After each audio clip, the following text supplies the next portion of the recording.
author of the brand new book, American Will, The Forgotten Choices That Changed Our Republic and Offer Lessons for Its Future. 2016 Republican presidential candidate. He is the governor of the great state of Louisiana. Governor Jindal, how are you, sir? Good to see you. Great to see you as well. Thank you for having me. I appreciate your fight. I wish we had the same fight in Congress over Planned Parenthood, immigration, etc., Obamacare. We don't have that fight. Sean, I couldn't agree with you more. The Republicans in D.C. have become the surrender caucus. All they say is they can't. They can't defund Planned Parenthood. They can't stop amnesty. They can't stop Obamacare. They can't stop this bad Iran deal. Is it they can or they won't? Well, both. The reality is they need a backbone transplant. I mean, I don't like what Pelosi and Reid are doing to our country, but at least they fight for their principles. I'm proud of this lawsuit, quite frankly. Look, the Obama attorneys might as well get comfortable in Baton Rouge. We're not backing down from this fight. We're going to fight to protect innocent human life. Look, I know there are a lot of Republicans in D.C. that like to talk. It's time for them to act, including a lot of these Republicans running for president, a lot of these senators, whether it's Cruz or Rubio or Graham or Paul. We need folks to actually act on the front lines. I hope every governor will defund Planned Parenthood. They can't sue us all. They can't come after us all. Why do you think your campaign has not broken out up to this point? You have a great record as governor. You're conservative. You fought on a lot of issues.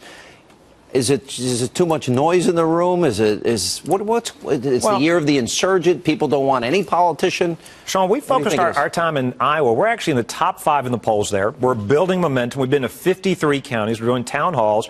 We're building a movement, and it's based on what you've said. We're the only candidate that's cut government spending.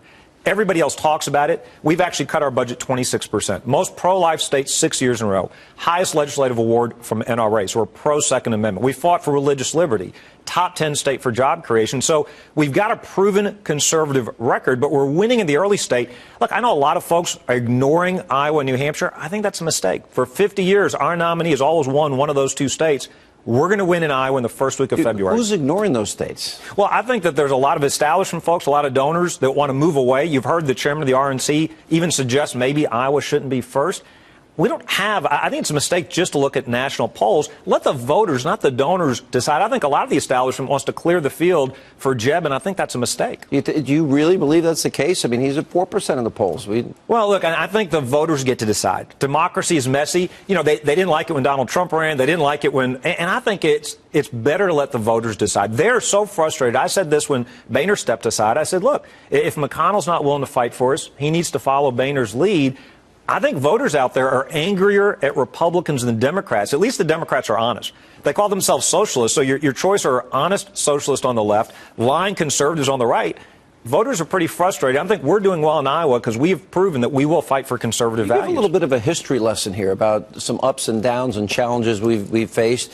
Did you do that through the prism of, hey, America's been through a lot already and we should learn from the past? Absolutely. I hope people enjoyed this book. It's some of these forgotten stories. We live in the greatest country in the history of the world, but there were incredible leaders that made the right decisions at the right moment in time. One of the forgotten stories, for example, we talk about how Reagan, we all love Reagan.